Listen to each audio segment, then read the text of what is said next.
अस्सलामुअलैकुम, मैं हूं काविश मेमन। एक और दिल खराश, दर्दनाक और अफसोसनाक वाक़या पेश आया है। एक और मासूम बच्ची, एक और ज़ैनब वहशी दरिंदों की भेंट चढ़ गई। वाक़या रोनुमा हुआ है 24 मार्च को, बुध वाला दिन था। ये वाक़या कोहाट में रोनुमा हुआ है। एक मासूम बच्ची अपने घर के एतराफ़ से लापता हुई। अहले खाना, माँ बाप, अहले मोहल्ला पूरा दिन उस बच्ची को ढूंढते रहे, लेकिन वो बच्ची कहीं नहीं मिली। हुआ कुछ यूँ कि फिर 25 मार्च जुमेरात वाले दिन इस बच्ची की नाश इलाके में जो करीबी नाला था वहाँ से बरामद हुई।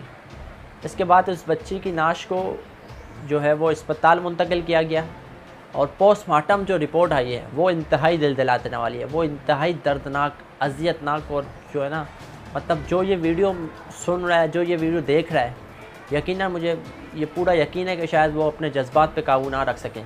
लेकिन ये वीडियो मैं जब बना रहा हूँ तो मेरे लिए भी एक इंतहाई मुश्किल मरहला है, लेकिन ये वीडियो बनानी इंतहाई ज़रूरी थी, क्योंकि जो हमारे नाम नहाद जो बड़े बड़े यूट्यूबर्स हैं, जो अपने आप को, मतलब मैं मानता हूँ उनके हज़ारों लाखों में फॉलोवर्स या व्यूज़ हैं उनके, लेकिन मैं देख रहा हूँ कि वो पीडीएम के पीछे लगे हुए हैं, वो जो है सियासत की बात कर रहे हैं। लेकिन ये इस मुल्क में पे दर पे इस तरीके के वाक़यात रोनुमा हो रहे हैं। लेकिन यूट्यूब, सोशल मीडिया आज वो प्लेटफॉर्म बन चुका है जहाँ से जब आवाज़ उठती है तो फिर जो है ना वो घर घर जाती है। लेकिन हमारे यूट्यूबर्स जो हैं वो उसी चीज़ को बताते हैं जहाँ लाइक्स और व्यूज़ आते हैं।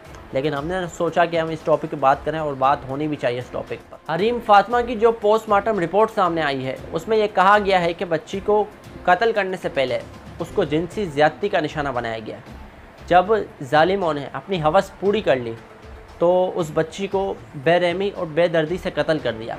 उस पोस्टमार्टम रिपोर्ट में ये कहा गया है कि बच्ची के गले को दबाकर उसको कत्ल किया गया। मुल्क में मुसलसल पे दर पे इस किस्म के वाक़यात हो रहे हैं और ये वाक़यात रुकने और थमने का नाम नहीं ले रहे। हालांकि मुजरिमान पकड़े जाते हैं, सज़ाएँ हो जाती है, वो फांसियों पर लटक जाते हैं, लेकिन उसके बावजूद ये वाक़यात जो हैं वो रुक नहीं रहे। हमने देखा जो ज़ैनब बच्ची थी उसको इसी तरीके से जो ज़्यादती के बाद कत्ल किया गया। फिर फ़रिश्ता जो मासूम बच्ची थी उसको इसी तरीके से ज़्यादती के बाद कत्ल किया गया। फिर हमने इनसे हाल ही की अगर मैं बात करूं तो मोटरवे जो वाक़या हुआ, जब मासूम बच्चों के सामने उसकी माँ को ज़्यादती का निशाना बनाया गया, वो वाक़या सबके सामने है। मुजरिमान पकड़े गए, सज़ाएँ हो गई, लेकिन उसके बावजूद इस मुल्क में जो वाक़यात हैं वो रुकने का नाम नहीं ले रहे। आखिर कहाँ है हुकूमत या रियासत की रेट जो हमें कहीं भी दिखाई नहीं देती। अब माँ बाप, मतलब ये हो गया कि अब बच्चों को घर से निकालते वक्त भी सोचें कि उनकी बच्चियाँ वापसी आएंगी या नहीं आएंगी। मतलब ये मुल्क गैर महफूज हो चुका है अब, ख़ास तौर पर जो हमारी माएँ बहनें उनके लिए, कि वो कहीं भी महफूज नहीं है। वो घर से बाहर निकले वहाँ महफूज नहीं है, वो बाज़ार मार्केटों में जाए वो वहाँ महफूज नहीं है, वो तालीमी इदारों में जाए वो वहाँ महफूज नहीं है। यहाँ तक कि वो जब नौकरियों के लिए जाती हैं तो वहाँ भी इस किस्म के वाक़यात जो है वो रोनुमा हो रहे हैं। और अब तो अगर कोई बच्ची चीज़ लेने निकल जाए तो वहशी दरिंदे उनको वहाँ ज़्यादती का निशाना बना देते हैं। तो कहीं भी मुझे सूरत हाल जो है ना सुधरती हुई दिखाई नहीं दे रही। मुसलसल ये सूरत हाल बिगड़ रही है और मुझे नहीं पता कि अब क्या होगा इन मुल्ज़िमान का। मेरा तो यही मुतालबा है, यकीनन पूरी पाकिस्तानी कौम, इस वक्त ट्विटर पर भी ट्रेंड चल रहा है, मैं देख रहा हूँ गुज़श्ता 2 दिन से, जस्टिस फॉर हरीम, और ये ट्रेंड चलना चाहिए। मैं सलाम पेश करता हूँ लोगों को जो इस किस्म के ट्रेंड चला रहे हैं, और इसी तरह के ट्रेंड चलाने चाहिए। मज़लूमों की आवाज़ बननी चाहिए हमें।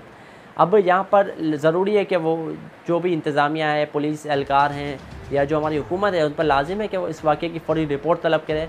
मुल्ज़िमान हैं उसको फ़ौरी तौर पर कटघरे में लाया जाए और इबरत का निशान बनाया जाए। हम शुरू से ये लोगों का मुतालबा है, मैं भी यही कहता हूँ कि ऐसे दरिंदों को जब तक हम चौक पर नहीं लटकाएंगे ना, तब तक मैं नहीं समझता कि इस मुल्क में इस किस्म के वाक़यात। हमारे लोगों की सोच अलग है। यहाँ सज़ाएँ हो जाती है, अदालतों में पेशियाँ होती हैं, फांसी की सज़ा हो जाती है, जुर्माने लग जाते हैं।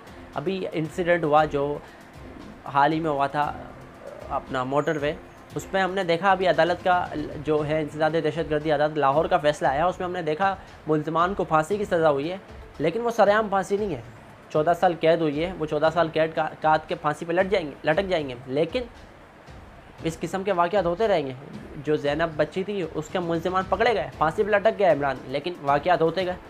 फिर इसी तरीके से जो मोटरवे वाक़या हुआ, सबने देखा, असल मुजरिमान पकड़े गए, फांसी की सज़ा हो गई है, लेकिन वाक़यात अब भी हो रहे हैं। फिर एक वाक़या हो गया, तो कब तक हम इसी तरीके से मुलज़िमान पकड़ लेंगे, फांसियाँ दे देंगे, लेकिन उसका नतीजा कोई सामने नहीं आएगा।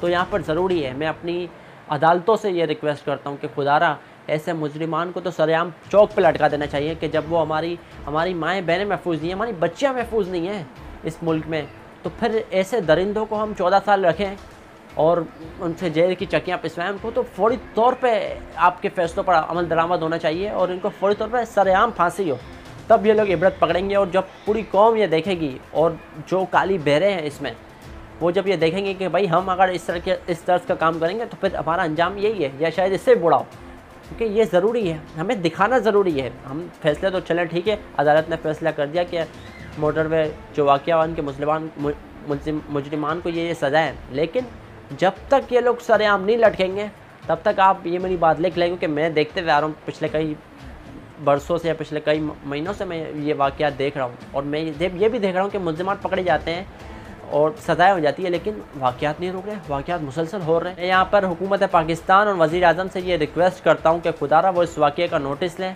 और हिदायत जारी करें कि ऐसे मुजरिमान को फ़ौरी तौर पर गिरफ़्तार किया जाए और इनको सख्त से सख्त सज़ाएँ दिलवाई जाए। इनको वो सज़ाएँ दिलवाई जाएँ जिन सज़ा के ये लोग हकदार हैं, ताकि मुल्क में जो हमारी बच्चियाँ हैं वो महफूज रहें और इस किस्म के वाक़यात की रोकथाम की जा सके। काविश मेमन को इजाज़त दीजिए। अल्लाह हाफ़िज़।